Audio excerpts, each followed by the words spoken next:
I'm your host, Logan23. You're joining me for X-Files, Episode 5. It feels good to have a day off. I got to sleep in, veg out to some TV, do laundry, and now I'm out for beers with my favorite person, Caitlin Martins.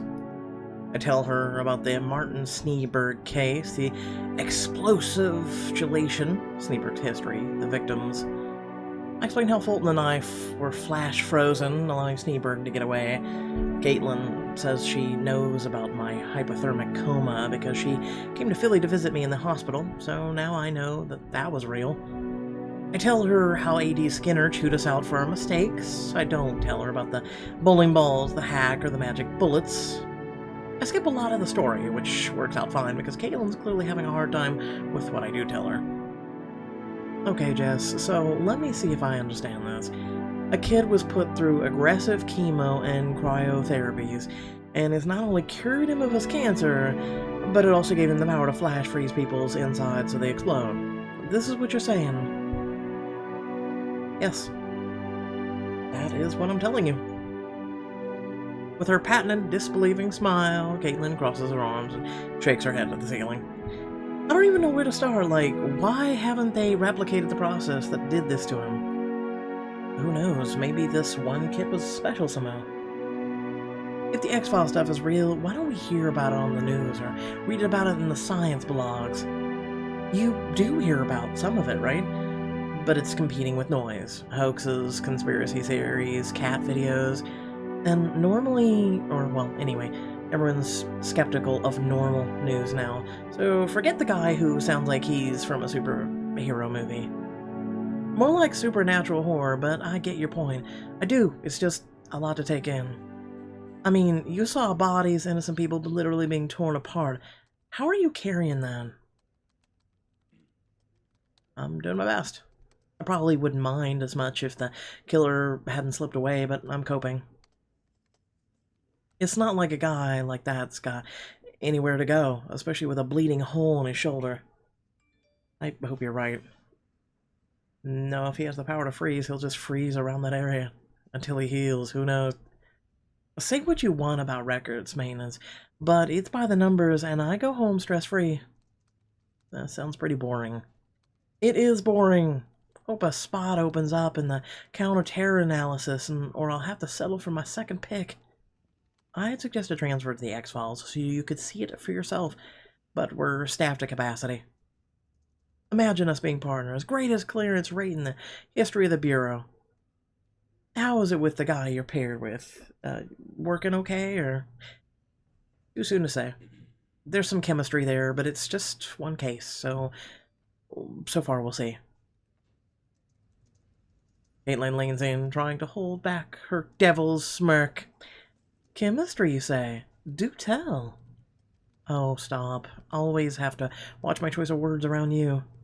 No, by all means, be loose with your wording. Taking a deep breath, and out comes laughter. I didn't realize how much I needed it after the case. How's this? We're getting along. I hope it stays that way, because obviously I'm not going anywhere, and I doubt he is either. He can really see what makes other people tick. Bad people, at least. Plus he's got serious backing. More serious than your buddy Senator Knudsen. His guy, Gregory Pierce, he used to run behavioral sciences, so who's to say how much juice he's got? Probably a lot. Caitlin starts picking at her bottom lip. I know from late night cramming what that means. Okay, something isn't making sense to you, spill it, woman. It's just, from this case, the pairing two rookies thing, and no Knudsen and Pierce, it sounds to me like things are kind of a mess over there under your assistant director, Skinner, right?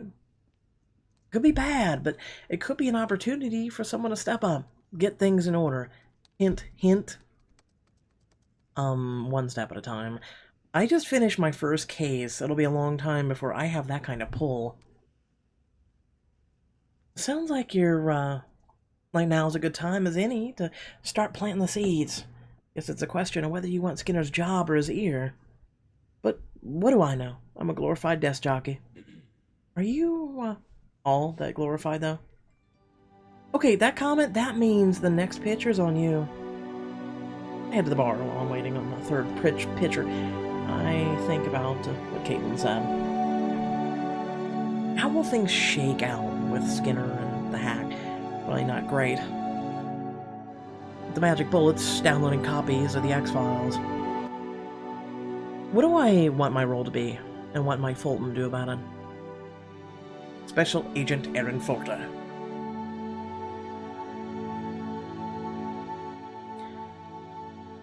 I've been staring at a picture of your family for at least an hour. The dead Fultons and you in normal times. It's not your family that you've been thinking of, though.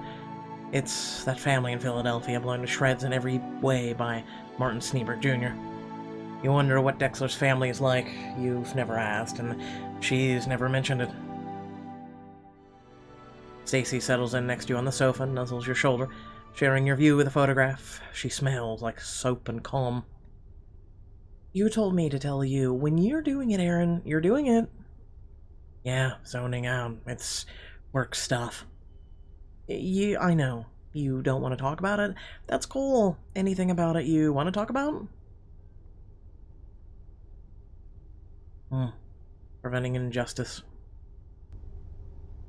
When Pierce came to my house, back then, he was so sorry that it was too late to save my family. Now that I'm in his shoes, I know I can't save everybody. But it doesn't mean I don't wish I could. I'm willing to bet you did everything in your power, but no one can end suffering and cruelty, not even with a time machine. Wrong. You're writing a sci-fi story, aren't you? No, investigating Agent Fulton. And I told you not a single clue until the first draft's finished. Oh, Stacy Cohen, how did you get so lucky as to have her, to be with you? Hey, when's the last time you saw Dr. Hill? You think about your therapist and feel like a fool. You've been neglecting him. It's been too long. I should look him up. Meanwhile, since I'm done writing for the night, you can sleep in tomorrow. How about a date? There's a chillwave act playing at my bar tonight, or, what we never done together. Gone bowling. Oh, God. I'm gonna go with, anything but bowling. Tell you what, you pick what we do tonight so long as it's not bowling. Aw, I wanted to kick your butt. Let's go get us some live music then. Turns out to be a great show. Soft synths and blips, understated beats, and a violinist who plucks and strokes with a heart-tugging beauty. You listen from a cornered table, Stacy's chair pulled close to yours. She holds your hand, commenting with her lips to your ear. Going home, you decide to sleep at her place, since it's the closest, and because you love the way her sheets smell so clean. With her lying against you, head on your chest, you almost don't want to go to sleep, but you do. You sleep well. The next morning, you see a text from Pierce. He'd like you to come by. You have other priorities. You call a couple of homeless shelters and a fortune to quickly find the whereabouts of Dr. Hill. You set up a meeting at a park near him. Dr. Hill slowly savors the curry you brought him. He looks healthy. This is delightful. Thank you. You're my favorite patient, Aaron. Does that mean you're starting to take on other patients? Goodness, no. That doesn't diminish my appreciation of you. Dr. Hill smiles, returning to his food. You've often thought it should feel strange that a homeless man is your therapist. And yet it doesn't. It certainly isn't something you ever would have considered when you first met him, when he was alone, bleeding to death on the sidewalk. Ooh. You live your first meeting with Dr. Hill. See to his well-being. You know what, why not? Like so many of your other ordeals, the night from before the academy is easy to relive. You've been wallowing in it for weeks, misery, regret, self-loathing, missing your family. Hours upon hours, lying motionless on your bed, sitting stoic and mindless on your sofa. You've had enough, so you rush outside to walk, not caring that it's after 3 in the morning. You walk for more than an hour, your dad's favorite sweatshirt, your only protection from the cold. Eventually you see another person, a man in old, tattered clothes. The man is face down on the sidewalk. Another man, bundled in layers, runs from him with a grocery cart full of junk. You hurry over to the man. The first thing you notice is his foul stench. Then you see the growing pool of blood beneath him. Sir, you are right. You start to pick up the man by the shoulder and see he's bleeding from the abdomen, stabbed. You think to call an ambulance, but you realize you left your phone at your home. No payphone's nearby. You help him to his feet. Not only is he bleeding, he's shivering from the cold. He needs warmth. Give him your dad's sweatshirt. You quickly take off the sweatshirt and manage to get it on the man despite his confusion. You get the man's arms around you as you try to think of the nearest hospital, and you help him walk quickly. Keep your hand on the wound, okay? Put pressure on it. He's mumbling incoherently. You hear things about nothing and visitor, but can't make sense of it. Blood trails behind you. After what feels like an eternity, you finally reach a hospital. Doctors meet you in the emergency room and load the man onto a cart. One asks if you're okay. You explain that you are, that it is in your blood. You wash up in the restroom. There's blood all over your clothes. After you wait for a while, the doctor tells you the man is stable. Without your intervention, he would have surely bled to death. The sun appears above the horizon as you step outside and hail a cab. Once there, you take a shower, throw your clothes in the laundry. You're exhausted. You sleep better than you have in some time. In the early evening, as soon as you're awake, you drive back to the hospital to check on the man.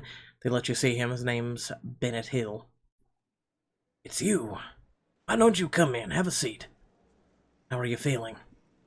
Medicated, so tired, but I've been far worse. Thank you for saving me. You're not sure what else to say, and neither is Mr. Hill. Truth is, when I was laying there, I'd made peace with it.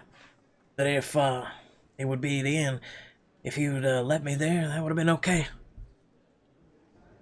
But I'd hate myself. You kidding me? I wouldn't be able to live with myself if I did that.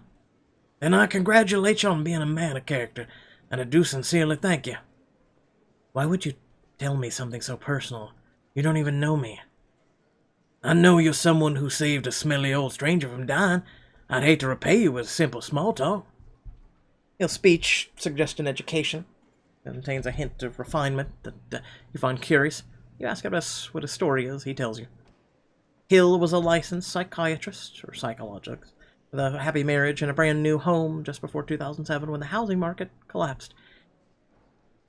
He could handle being underwater on his mortgage, but his employer was dissolved due to fraudulent insurance reimbursements, and his financial planner fled the country after emptying all their clients' accounts. Dr. Hill declared bankruptcy. His wife chose to anchor herself to the bottom of a Burke Lake with a cement block. Oof. After all that, I came to see that my reality had disappeared. I'd become a visitor in a world that wasn't my own. The life that I've come to have, the life of nothing, of owning nothing, it feels right for me. I'm content. Encourage him to start over. It doesn't have to be that way. You're skilled, educated, you can be as successful again. No, my success now is not about wealth or tangible things, but my serenity, Mr. Fulton. Dr. Hill looks to you with a calm you've never seen before. You suppose he knows what he's saying. You tell him to call you Aaron, and you talk about his life before and after, about your life then and now. Dr. Hill tells you some ways to manage your stress that will lessen your chances of catatonia. His repayment to you, he says. If you're ever needing anything, Aaron, look me up. I'll be around, but I need my rest now. Of course, Dr. Hill. I'm sorry I didn't try to get your cart back from the man who stabbed you. Oh, that wasn't my cart. You didn't take anything from me. I have nothing tangible to take. So he just stabbed you for no reason. Why would he do that? In my educated opinion, he did it because he's nuts. As you leave, you try to get your sweatshirt back, but only to discover it was cut open by the doctors and thrown in a medical waste bin. But you're assured by the nurse that your sweatshirt kept Dr. Hill warm and helped avoid further complications. It likely saved his life. You never find the man who callously stabbed Bennett Hill one night for no reason, and it boils your blood. But you do find a therapist, and you find some measure of betterment. At the park, Dr. Hill finishes curry and turns to inspect you.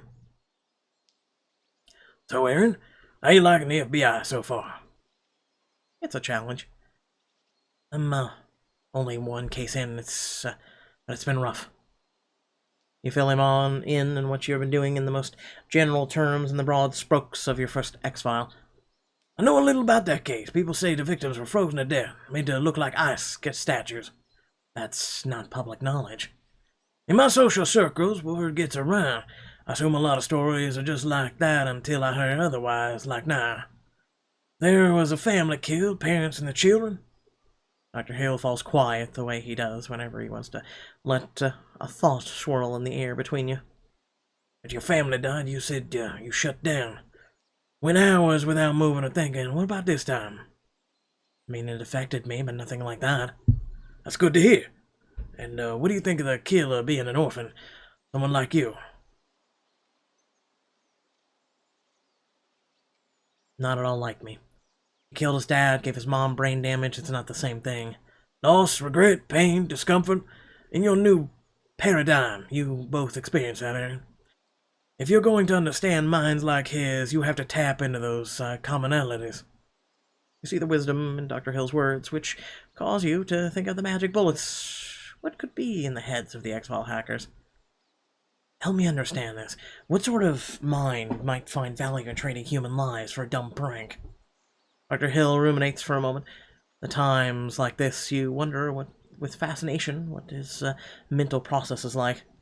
It doesn't have to be someone without a conscience, but I do think it would be someone who lives in their own head, or a bubble. Someone with ample free time, with a kind of detached privilege that lets them see other people as things. Thanks, I better go. I'm supposed to meet with Pierce. Now that you're in the FBI, do you still feel smothered by Pierce's attention? That feeling hasn't gone anywhere. It even bugs me that I have to go see him today. With all he's done for you, what do you think is the root of your disdain for Gregory Pierce?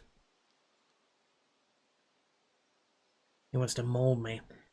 I've appreciated his mentorship, but I'm my own person. I think he wants me to be him. My father hoped that one day I would take over his business, a restaurant. He felt betrayed when I didn't. After I paid my student loans and made success of my chosen profession, he was proud of me. It's a lovely day. Spend some time in the sun, meditate on it, be well. Thank Dr. Hill for his counsel and pay him for the session. He says he's moving to a camp soon. He feels too boxed in at the shelter. Drive to Pierce Institute with Dr. Hill's words still lingering, putting things into perspective. You pay for parking and enter the plain front door of a brick building. It's like returning to an old school. You take the elevator, and before the new receptionist can look you up, you're patted on the back and greeted with a smirk. Aaron Fulton, FBI. I hope you're here with a warrant. We need Pierce gone so I can get that one last promotion. Sorry to disappoint you, John. We don't have enough on him yet, but we're getting there. You both smile with ease. Seems he misses your banter as much as you miss his. I hear you're working with Jess Dexler. She's a good one to have at your back.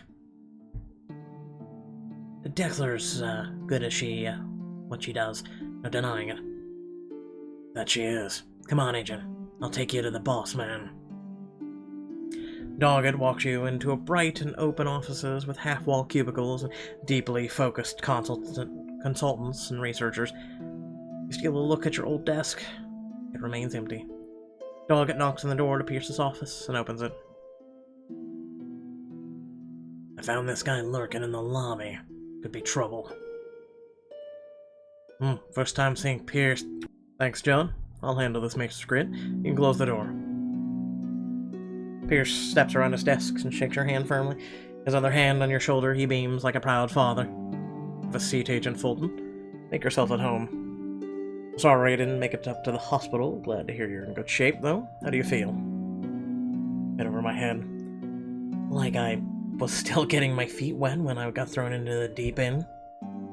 I remember that feeling all too well. My first case was a doozy too. You get used to it, in some ways. Pierce waits for you to say something, then realizes he called you here for a reason. So, I know all about the case, Sneeberg, the bowling balls, magic bullets, the hack. Skinner's briefed me on everything. Okay, why? Are you consulting on that? I mean, tech isn't really the Institute's area of expertise. No, it's not like that. We weren't consulting, not exactly. I wanted you to hear it from me first, to be prepared. Actually, Aaron, I think you're really going to like this. Special Agent Jess Dexler. I don't like this at all. The Senator Knudsen asked to see her so soon after the first case makes me feel monitored, caged. I already have a boss I answer to, and that's enough, but I dropped by in Knudsen's office to oblige her. I promised to keep in touch, after all. Agent Dexler, welcome. It's a pleasure to see you. I was surprised to hear from you, Senator. Yes, well, I don't intend to debrief you after every case, if that's your concern. What do you want to know? I assume you have some level of access to the X-Files, being in an oversight position. Did you want my take on things, or... No, that's quite all right. I misspoke in suggesting you were here to inform me of the details of your case. I'm privy to all of it, including these asinine hackers and what they've procured from the FBI computers. Oh, this is Walter Skinner's fault. He's asleep at the wheel on the narrow, winding road, Agent Dexler. Skinner's carelessness has led to an unprecedented level of public awareness of the existence of the X-Files. That is not good. In fact, I spoke with him about it myself. I made certain he knows where I stand. Oof, you would make me play a Skinner. How dare you? My mind reels. The thought of Knudsen and Skinner going head-to-head, it makes me wish I'd been there. We have a lot of X-Files to get through. What did Skinner say? And how did that go? Not well for him. I had a sense about you when we first met. You're thorough, focused, brave, and also canny, aware. Within the X-Files unit, where do you ultimately see yourself? What role do you wish to ascend? How do you mean exactly? Say you could be an invaluable asset like Fox Mulder. You could take Skinner's place, or you could exercise influence more covertly.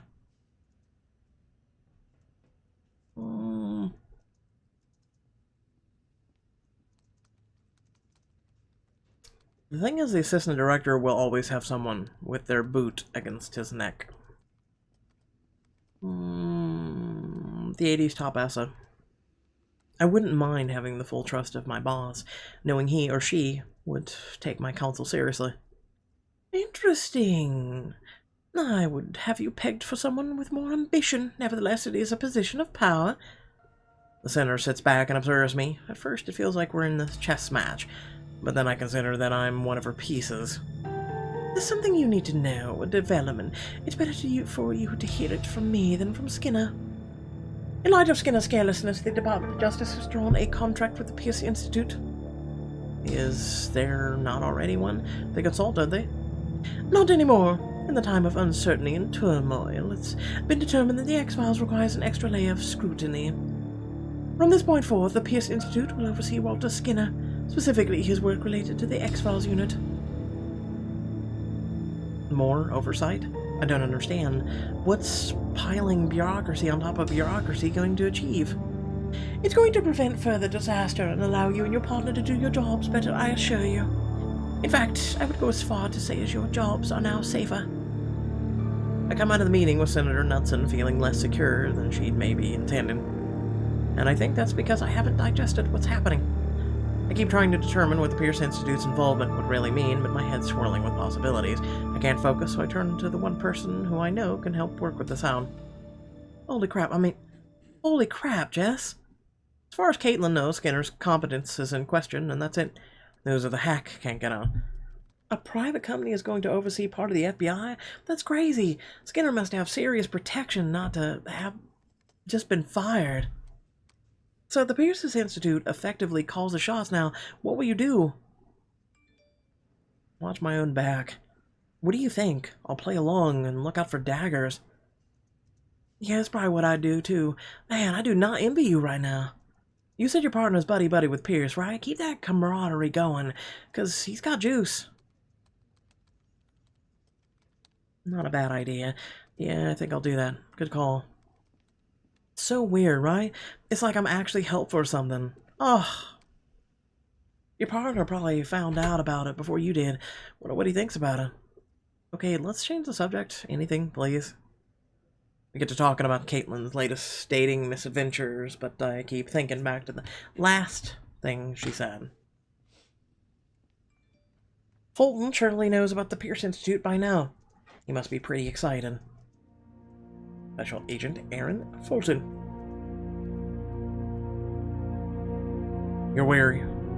Sure, Pierce told you this was a good thing, but of course he'd say that. And now that you've told her, Stacy worries too. Worries for you. Is that what you wanted? Should you have just kept it quiet? I'm pretty good at what I do. I get offers all the time from other bars. I stay where I am because I like the atmosphere, coworkers, regulars. Those things have value, but if I was positive I could make it as a writer, I'd be gone tomorrow and wouldn't look back. Passion's worth more than a lot of other things. It's true. I know you're passionate about working for the FBI, but are you actually excited about the X-Files thing?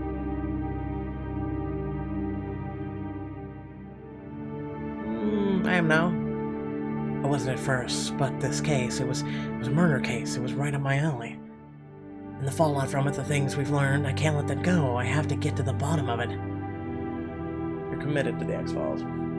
Well, there you are. Make it your passion. Make it matter more than the things you have to put up with. Daisy kisses your cheek and heads off to bed. You soon follow, and you have to rest up for work tomorrow. As you try to fade to sleep, the elements to play dominate your mind. Pierce, Skinner, Dexler. With Pierce in your corner, you could boss Dexler around if you wanted to, and the thought of doing that is worth keeping in mind. The day could come when your career's on the line, when it's you or Dexler. Maybe then. You don't sleep the way you wish you would. You wonder if the nights of restfulness are over. Special Agent Dex. Thinking about what Caitlin said makes it hard to sleep.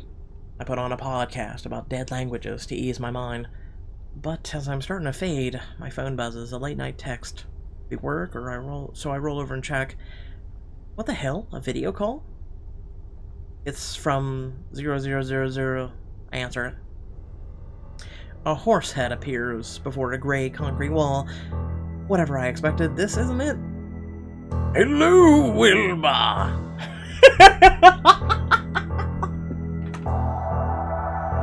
I gotta take this serious. Probably before your time, Agent Dexter, but I couldn't find a mask of donkey from Shrek anywhere. The caller's voice is disguised, not digitized like Magic Bullet's voice, but made sure to like a wacky cartoon character. What's this about? Okay, pal, it's late. Who are you and why are you calling me? Well, giddy up, right to the point. No chit-chat for Jessica Dexter, no sir. Happen to know that you've been targeted by a nasty bunch of jerk-faces who call themselves Magic Bullets. I know this because I'm responsible for the founding of this group of turds. Keep talking. You obviously have something you want to say in this area. That Martin Schneeberg thing, that was not me. It's the other MB. They're like homicidal children. I would never do something so cruel, and I wasn't involved in the threat to you and Agent Fulton, or what they plan next. What are they planning? Well, that's what I'm working on, because believe it or not, I'm on your side. I hate what they've made my group into. So I decided to introduce myself, let you know, to rest easier, because I'm on the case. You know, don't bother to text or trace this call. They won't find anything. I'll be back in touch soon, okay? Who the hell are you? Well, horses like hay, and I'm about to make hay with the MBs for you. So call me Hey Guys. One last thing. Pass this around your leaky offices, I know. And I won't call again. I only talk to you. Peace out, homie Slice. Hi-yo, silver away. The call ends and I stare at my phone. I don't realize for how long until the sun starts to rise. Hi-yo, silver away. Without further ado, thank you all for watching. Please remember to like, share, and subscribe. Head down the description below, links to social media, Discord, and if you like to support me and my content. And without further ado, it's very much appreciated that you're all watching this content. Let me know, are you enjoying it? Do you hate it? Feel free to drop any criticism. And I'll catch you all in the next video. Peace.